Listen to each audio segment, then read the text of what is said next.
And we're back in the car like we never left. Welcome to the Confessions of a Not So Dangerous Mind podcast. I'd like to thank you all for spending some of your Thursday evening here with me in New York. But once again, we're going to skip past all that promotional jazz and get right to the guts of the episode.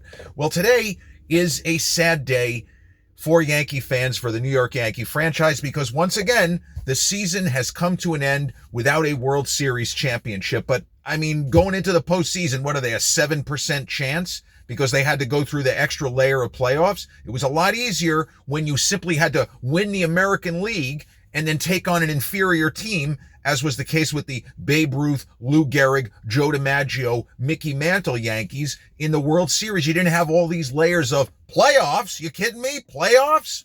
It's much more difficult. There's more parity. It's difficult to win a few World Series in a row, et cetera, et cetera. So you can have the best team, and the Yankees weren't the best team, but they were one of the best teams. But you know what? The Red Sox almost beat them. The Red Sox were an 89 win, kind of an also ran type of a club. But that's baseball, Susan. That's the way it goes. And unfortunately, if we're being realistic, if you ask me what are the odds of Aaron Judge ever winning one World Series, it's now below 50%. At best, it's somewhere between 20 and 35% that Judge even wins one World Series. It's just the way it goes. The Yanks could win 110 games next year and get swept in the division series because it's baseball, Susan. It's not like football or basketball where a physically superior team is that much more likely to win. Shit happens. But on a more hopeful and positive and historically relevant and important note, 29 years ago today, it was a day game, it was a late afternoon game, a notorious moment in baseball history, a fantastic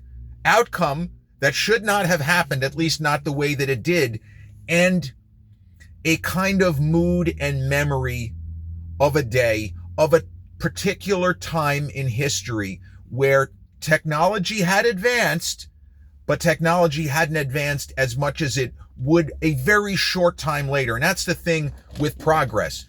You have a kind of a stasis in certain areas, in certain technologies.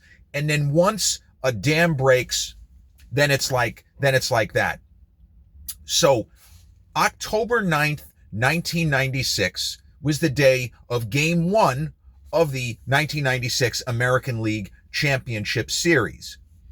And the Yankees, so I still think that 2009 aside, the Yankees franchise is still paying, the baseball gods, if you believe in such things. We're still paying for the 4 World Series in 5 years, because the reality is, other than 1998, the Yankees did not have the best team. In some years, they weren't even close to being the best team in baseball. And somehow, with the extra layer of playoffs, 2 extra layers when compared to Mantle, DiMaggio, Ruth, and Gehrig, they somehow won 4 World Series in 5 years. And there was so much fairy dust, they got one lucky break after another. In the first series with Texas in 96, they dropped Game 1 against a not that great Texas Ranger team. They dropped Game 1 at Yankee Stadium. We had the home field. We lost like 6-2. John Burkett, a pitcher I hated watching because he kind of moved the ball around. He was sort of a Bob Tewksbury kind of a pitcher. Just drove you nuts. You swung yourself into the ground against that guy. And then the Yankees were losing 4-1 in the 7th inning, 6th or 7th of Game 2. They're about to go down 2-0 to a decent Texas team. But yeah, the Yanks only won 92 that year, 2 games less than this year's team. But the Rangers, we thought, were going to be an easy mark. Yeah, they're not going to beat us at the stadium. And here we are down 4-1. Well, Cecil Fielder had a couple of big hits, and the Yankees tied the game in the 8th inning. And then in extras, there was a bunt play, and Dean Palmer, who was a really good third baseman, threw the ball away.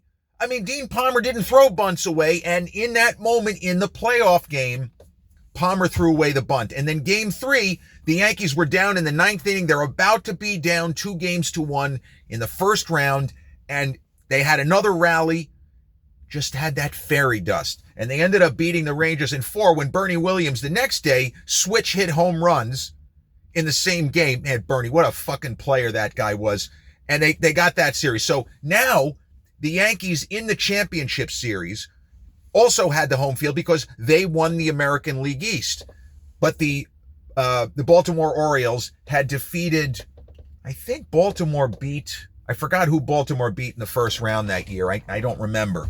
I remember in 95, the Red Sox got taken out in the first round. They got just slaughtered by the Indians, even though Boston had a fantastic team that year, at least in the regular season. So the Yankees had home field because they won the American League East. So obviously a team that finishes second, you get to the championship series, the division winner, 1 + 1 = 2, is going to be hosting. So circa fall 1996, this was my last semester as an active student at New York University. Bill Cosby, the graduation in 97, which I've talked about, that hadn't happened yet. I walked with the class of 97, but this, as the 1996 playoffs were going off, that was my last academic semester as a student at New York University. I was 22 years old, and the excitement of the postseason. So it was different than it had been for me. And, if you're in my age bracket, you could speak to it yourself. But the excitement of 95 was the rush of making the postseason. And then starting to think, you know what? We played Cleveland tough in the regular season. If we get to a championship series, it's not a toss-up, but you figure the Yanks, 25 to 30% chance they can win, because the 95 Yankees played Cleveland to a standstill that year. They were very competitive. They're the only team that Cleveland didn't really dominate. Cleveland 100 wins and 44 losses in a 144-game season. That is ridiculous numbers. Like, that's not quite 1998 Yankees, but it's pretty damn close. They were a dominant team, a juggernaut. Albert Bell hitting 50 home runs in 144 games. Man, that was one hell of a baseball player, Albert Bell. But the excitement in 96 was different, because the Yankees that year, they led wire to wire. They nearly coughed up a 12.5-game lead down the stretch. All the talk about the Yanks aren't clutch. I miss the days when they were clutch. Hey, the 96 Yankees were this close to coughing up that entire lead. They had a crazy victory over the Red Sox, or they would have been up by 1 game with about 6 to play. They almost coughed it up. So anything can happen in baseball. They survived. They got through a tough Texas series. They were very fortunate to win the second game, and they were lucky to win the third game. And now here we are in the American League Championship Series. But we were still at a point in history. Some people had cell phones, but they looked like this. They were like stereos. They were 5 times bigger than anything you could, look at now. So in order to follow a game when you were out and about, you would have a radio, but the reception on those radios was also not necessarily that great. Or a station such as WFAN or WABC back in the day, the reception was okay, but there were still gaps, and there were times it could be a big moment in the game and you can't hear what's going on. So I had a regular day of classes that day at New York University, and the film class that I took that semester, fascism in film.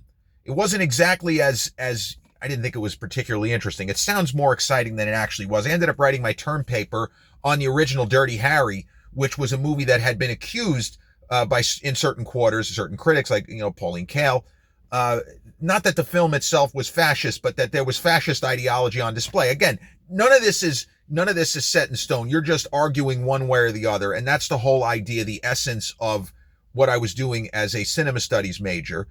We were sort of broadening our horizons. We were learning how to think more outside the box than simply taking tests and answering 1 + 1 = 2. So I had that class, and I had a nutrition class called Clinical Nutrition Assessment. And then I was heading home by car. But the point was, I wasn't going to see that much of the game. And for somebody who, when the team sucked, I tried to watch every pitch of every game. That's why I don't like anybody who get on my case because, well, you don't really watch the games anymore. You're not a real fan. Hey, you know what? F to the U. Don't tell me that I'm not a real fan, because anyone under 40, nobody suffered with a 95 loss New York Yankees team.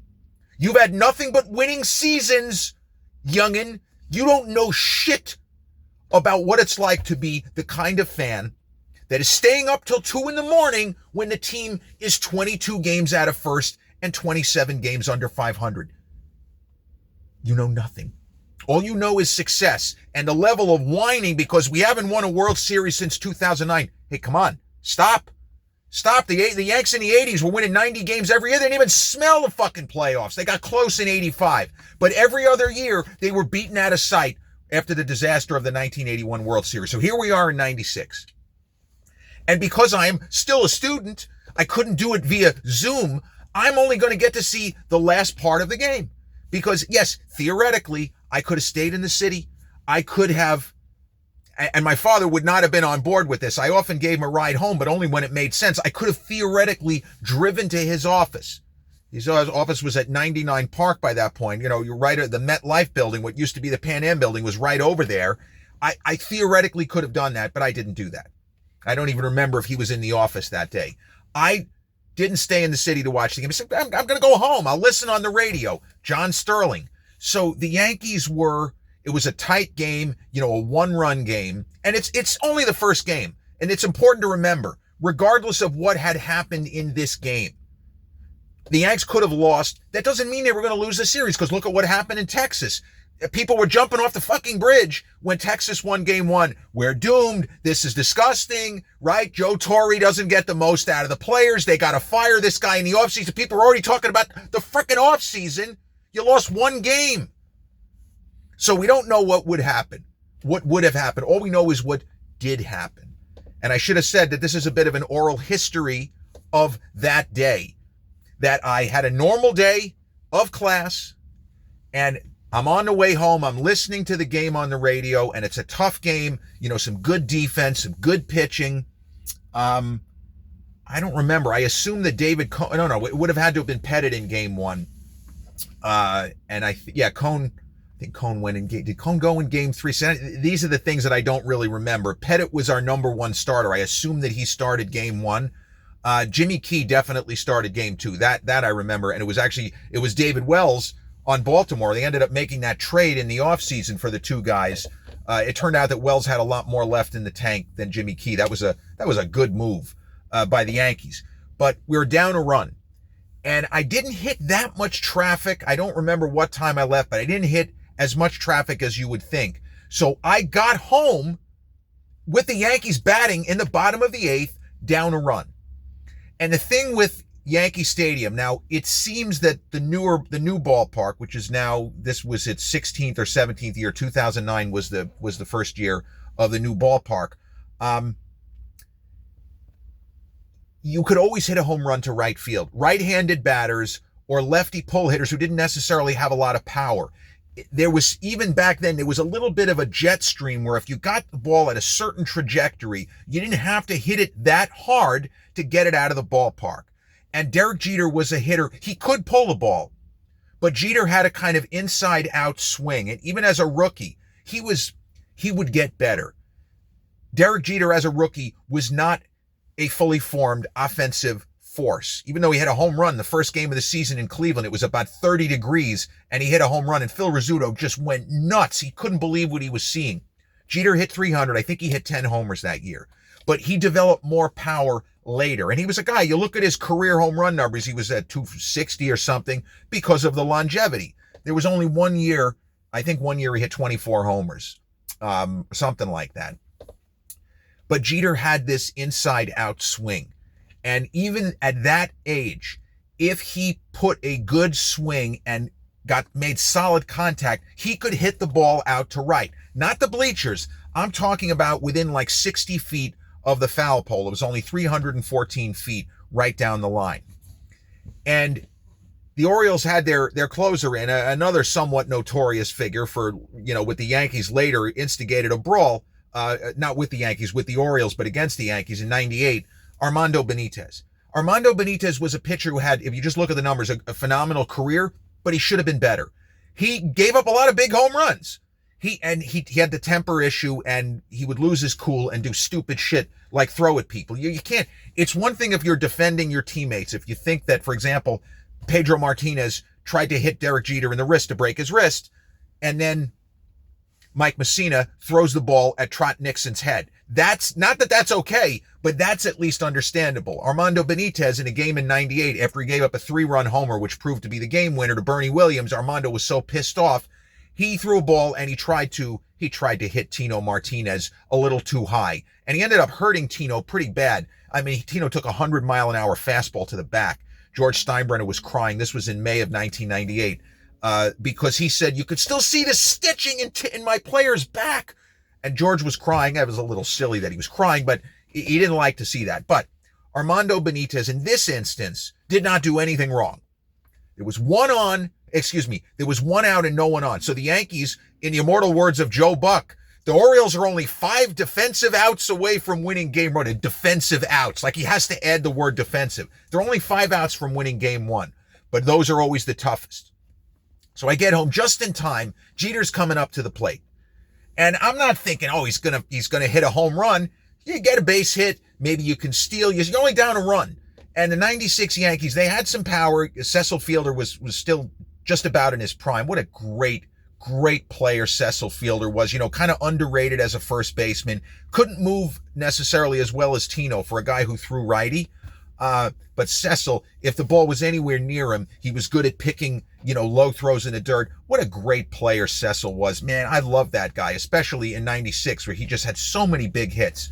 But Jeter's up there. And of course, you're hoping for a homer because it would tie the game. So I remember watching and when Jeter hit the ball, I thought it was a home run because it didn't look like he crushed it, but it looked like he got enough on it and under it that if there was any kind of jet stream, the first second after he hit it, I'm home alone in Huntington. I started shouting as if it matters that I was shouting, that's a home run, that's a home run. So as the video shows you, there's some real great high definition footage, of course, because even though it's 29 years old, the quality of video had improved from the 1980s where it almost looks like the game just happened. So I thought the ball was going to be gone like third or fourth row. And the way that the right fielder, Tony Tarasco, who later on played for the Yankees, the way he moved back, I realized he probably had a play. Because there are times where an outfielder will just do what the former Baltimore Orioles great from the 70s into the 80s, Ken Singleton, when he was the Yankee broadcaster, there are times when an outfielder will simply give a home run ball a courtesy trot. Singleton said it's very important. You don't want to just stand there, at least give it a little courtesy trot. But the way that Tarasco was backing up, he was backing up as if he had the ball tracked. And my heart sank when I saw that he was going back. And you watch baseball long enough, you can tell when somebody has a play. Every once in a great while, a fielder will be way off. But usually, especially in that area of the ballpark where Tarasco knows he doesn't have a lot of real estate, but he was moving back as if he was not going to run out of room. He was moving back as if he had the ball lined up, and there was no reason to think it was going to go over his head. So he's under it, and I saw exactly what Bob Costas saw, which is that some random guy, and we didn't know who it was, but you could see in real time, because the camera kind of pulled in as Tarasco went to make the catch, somebody swiped the ball, not out of his glove, but swiped at it before it got to his glove, and it ended up over the fence. And it's important to note, there was no instant replay. This, you would think, this ridiculousness here would have triggered baseball to immediately institute some version of instant replay. But the instant replay, I don't think that they started doing that until at least 2007, maybe even 2008. And then it was only for home runs. Now you can do anything. I think that you can challenge any kind of play on the bases. But the original version of instant replay, which I think started in 08, it was only for home runs, whether it was fair, did it hit the foul? That was it. It was a very limited. So there are things, again, I talk about the Yankee luck. The umpire, who was a good ump, Rich Garcia, they have extra umpires during the postseason, if you haven't noticed, in part so that what happened here doesn't happen. So I saw what Bob Costas said. Tarasco is saying that a fan interfered. John Miller from ESPN, and also an Orioles broadcaster when it's not the postseason and when he wasn't working for ESPN doing the call, he also immediately saw a fan got in the way. Rich Garcia was right there. He was within 30 feet of Tarasco when it happened. I don't understand how Garcia did not see it. And you're allowed to consult the other umpires, and none of the other umpires, I don't know if they saw it or whether they didn't want to embarrass. Like this, I don't know. But that call should have been overturned on the field, and it never felt like it was going to be. Now, if you ask me at the time, did I think it was a miscarriage of justice? Well, sure, it was. Would I have thrown it back? Fuck no. Let's go Yankees. Because if it had happened the other way, I would not expect an Orioles fan to be like, well, it's not fair. And even after the game, all Jeter said, he was kind of laughing. He says, well, the umpire said it was a home run. That's good enough for me. Hey, don't blame Derek. All he did was hit the ball. The rest was out of his hand. So in the top of the ninth, or before they started the ninth, I'm not sure about this, Jim Gray, an announcer, he occasionally had his moments where he said some stuff that got people upset, but I think Jim Gray was, he interviewed this kid named Jeffrey Maier. He happened to be sitting there. He wasn't trying to hurt anybody. He was trying to catch the baseball. And in a different circumstance where Jeter's ball goes another 10 feet, the kid could have caught the ball, or somebody in the area. But he went for it, and he inadvertently created a home run and a Yankees run. So if Maier is not there, or because they changed the rules immediately, they actually had security people preventing anybody from hanging over the fence over there. What the fuck? That should have been done. That should have already been done. So, of course, the kid became instant celebrity, the most hated man in Baltimore, all kinds of funny shit. And then 7 years later, the Steve Bartman play with Chicago, which was worse because he hurt his own team inadvertently. But that tied the score. And we don't know what would have happened. But if Jeffrey Maier does not go anywhere near Tony Tarasco, it's about 99.9% that Tarasco is going to make the catch. Again, major league outfielders, when they're camped under a fly ball, they don't drop very many. Every once in a great while, but statistically, it's more than 99% that he's not making it because he had it about a step to the wall. It's not, because occasionally you'll see a fielder hit the wall and not make the catch. Like he doesn't realize he's about to hit the wall and a ball will carry him off his glove. That does happen. So if that play is made, there's 2 outs and no one on in the 8th. And I assume was Bernie up next. I'm not sure who was up next. It might have been Mariano Duncan who hit 340 that year. But the point is, it's very likely that the Yankees are going to the 9th inning down a run. It's very likely. And they probably lose the game. But the counter argument to the assumption that they would have lost the game, statistically, they probably would have lost. 3 nights later, the Orioles came back to win game 2 of the series. The Yankees went to the 8th inning facing future Yankee and a phenomenal Hall of Fame pitcher himself, Mike Mussina. The Yanks were down a run. In the 8th inning, they're about to go down 2-1, just like in the Texas series. They're down 2-1. And there's 2 outs and no one on, and Mussina is dealing, he's popping the fastball in the mid-90s. He's got the big knuckle curve. And of course, we all know what an intense competitor, he didn't necessarily look like an intense competitor, but he was. And the rally started very slowly. Jeter got on. He was on second. Bernie knocked him in. Cecil Fielder homered. So the Yanks ended up winning game 3, more or less going away. They left Mussina in too long. But given what had already happened, I just think that the manager didn't want to bring in the bullpen before he really had to. It was actually the now late Davey Johnson who was the manager. If he could do it again, he would have pulled Mussina with 2 outs and no one on. But the point here is that the Yankees had no one on base with 2 outs in the 8th inning, down a run. It was the exact same situation if Tony Tarasco catches Jeter's fly ball. So maybe the Yanks lose game 1 and then win game 2. What ended up happening in the series is the Yankees won game 1 and Baltimore came back and won game 2. The fallacy of the predetermined outcome. All we know is the Yankees got game 1, Baltimore got game 2, and then the Yankees went on the road and they won all 3. But I was just over the moon, and I just couldn't believe how lucky we had gotten when that kid messed it around and fucked up Tarasco and stopped him, and then the umpire blowing the call. So many different things happened there. None of them should have happened, because we see fan interference and the umpires will do that, or they'll immediately call it, and that'll be the end of it. And it's no big deal because it happens. Fans don't mean any harm usually. And, you see it, and nowadays that would have been overturned. I think that would have been overturned on the field for sure. In the 11th inning, the score was still tied. Mariano had, done his thing. Mariano was the setup man that year. I feel like Wetland must have gone an inning. I don't really remember that. I think it was the bottom of the 11th. And Randy Myers, who had been with the Mets, he was a top-level closer. They traded him actually for John Franco. By this point, Myers was a little bit past it. He didn't quite have the big, upper 90s fastball that he had when he was with the Mets.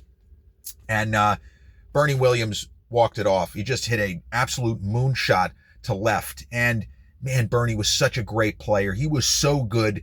And it isn't that he necessarily had like unbelievable postseason numbers. He had a ton of home runs. He had the home run record for, the postseason home run record for, I think, Manny Ramirez. I think Manny got him, and somebody else may have got, topped him. Extra layers of playoffs, more games, you're going to hit more home runs. In the old days, the Yankees just played one series, the World Series. But it did feel like we stole that game. And really stole it. Not that we just got lucky within the normal parameters, that we should not have won that game. And unfortunately, my dad had not gotten home yet when Bernie homered. I just, I had it on, and he hits the home run, burn baby burn. And we won that series in 5. And that Yankees team, they were road warriors. They were good at home, but to go to Baltimore, because really, coming into the series, Baltimore would have for sure signed up, let's just split the first 2 games in the Bronx and come home and, we'll try to win 2 out of 3.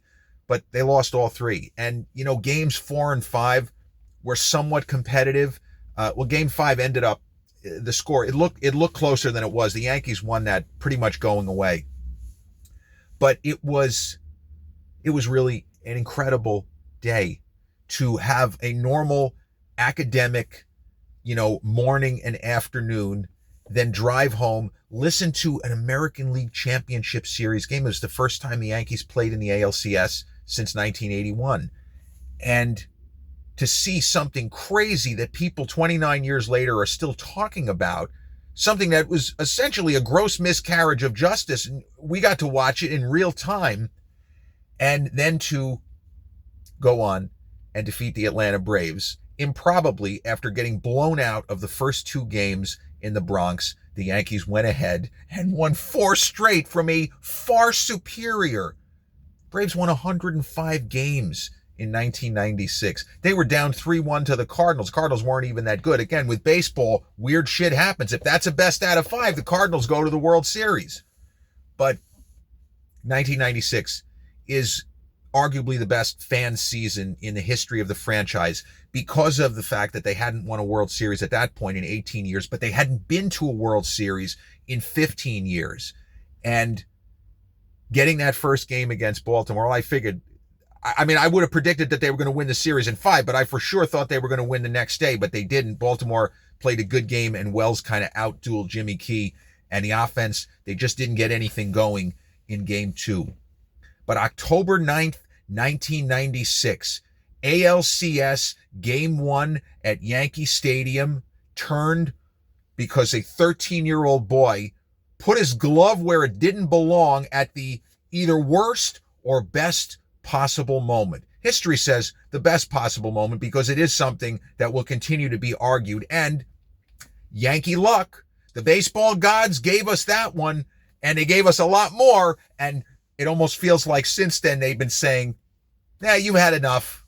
You've had enough. Maybe you'll wait another 10 years before you win your next World Series. That's what you get for winning 4 World Series in 5 seasons. October 9, 1996 at Yankee Stadium, the Jeffrey Maier game. This has been episode 626 of the Confessions of a Not So Dangerous Mind podcast. I'd like to thank you all so much for spending some of your Thursday evening here with me in New York. If you check out this episode on the YouTube channel, haven't done so already, please click like, subscribe, comment, share, turn on those notifications. Or if you catch this episode on the audio platforms such as Podbean, Spotify, iTunes, or the others in which we're hosted, same general rule applies. Click like, subscribe, share, and turn on those notifications. I'll be back with a new episode real soon. Till then, peace.